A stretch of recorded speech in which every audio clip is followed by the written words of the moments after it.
You are overpaying for everything, right now, every single day. Not because you're bad with money, because nobody ever taught you the one thing that changes every price conversation you will ever have. I'm going to be straight with you. I have used this exact technique across multiple businesses, negotiating with suppliers, vendors, clients, people who negotiate for a living, and I have walked away with 50, 60, sometimes 70% off the original price, every single time, using the same psychological sequence. If you actually pay attention, is going to be one of the most useful things you watch this year. I'm going to give you the full psychological framework, the exact words to use, and the mindset that makes all of it work.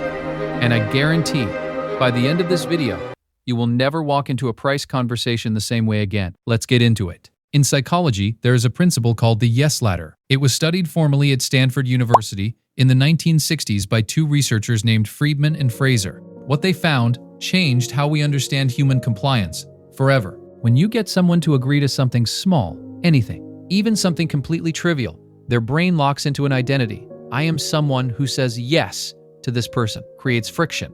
It feels inconsistent, and humans are wired to stay consistent with who they think they are. Ayanokoji understands this at a level most people never consciously reach. He never opens with what he wants. He builds the ladder first, rung by rung, and by the time he asks for anything real, the other person is already climbing. But here is what nobody tells you about this technique. Most people use it wrong, and using it wrong doesn't just fail. It makes the other person distrust you instantly. Let me show you the exact difference. Most people open with what they want. Can I get a discount? That is a withdrawal before any deposit. The other person's guard goes up immediately because you have shown your agenda before giving them any reason to trust you.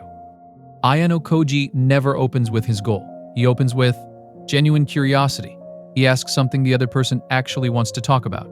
Something about them, their work, their opinion. Watch any negotiation scene in the show. He always makes the other person feel like the most interesting person in the room. First, wrong way. Can I get a discount on this? Ayanokoji way. How long has this store been here? It has a different feel than the others. One of those opens a door. The other closes it. Same goal, different approach. Completely different result. This is where the yes ladder actually starts. After you have opened with genuine interest, you ask for a small, easy yes, something they would say yes to in their sleep. Do you guys usually get a lot of people asking about this specific item? Them, yeah, actually, it is one of our popular ones. They just engaged. Their brain has registered, I am in a conversation with this person. I am participating. Now the next yes is easier because they are already moving. What is the most someone has ever talked you down on price here? Like, does that even happen? Them, yeah, sometimes. Depends on the situation. Look at what just happened. They did not give you a discount, but they confirmed that discounts are possible. They opened the door themselves. You didn't push it open. They did. That is the difference between manipulation and the Ayanokoji method. He never pushes. He sets up the conditions where the other person walks through on their own. When you lean forward, literally or emotionally, you have already lost leverage. When you are relaxed, calm, genuinely fine with either outcome, the other person unconsciously adjusts to match your energy. They start trying to keep you engaged. They start offering things you did not even ask for. Ayanokoji's expression never changes. His voice never speeds up. He asks his question and then he waits. That silence is not awkward to him. It is a tool. The first person to fill silence in a negotiation almost always gives something up. Practice being comfortable in silence after your ask. Count to 5 in your head. Most people will start talking before you hit 3. And what they say in those 3 seconds is usually an offer. Let me walk you through exactly how this plays out in a real scenario. Electronics store. You want a laptop listed at $899. Then you say, I have been looking at this for a while. What do most people end up paying for this after everything? Now you drop a number. I was thinking around $650 for this. Is there any world where that works? They probably won't say yes to $650, but they might come back at $750. You just saved $150 by saying one sentence. After you drop your number, you stop talking. You look at the item. You look relaxed. You wait. Whatever number they come back with, you pause again before responding. Never accept the first counter immediately, even if it is perfect. Pause. Think. It signals that you have standards, and standards earn respect. In any negotiation, And that is a conservative example. In less structured environments, markets, independent stores, service businesses, this same approach regularly produces 40, 50, 70% reductions. The yes ladder works harder the more human the interaction is. But what if they say no to everything?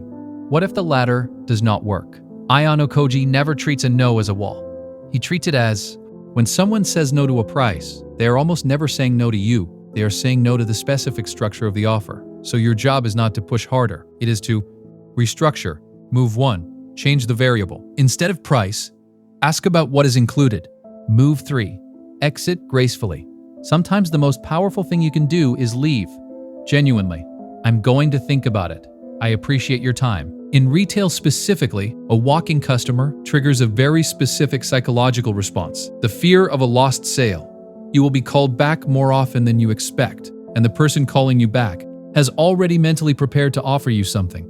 Here is what makes Ayanokoji different from every other calculated character you have ever seen. He does not use these techniques to take from people. He uses them to create situations where both people feel like they want. The best negotiators in the world, in business, in diplomacy, in every high-stakes room, they do not think about winning.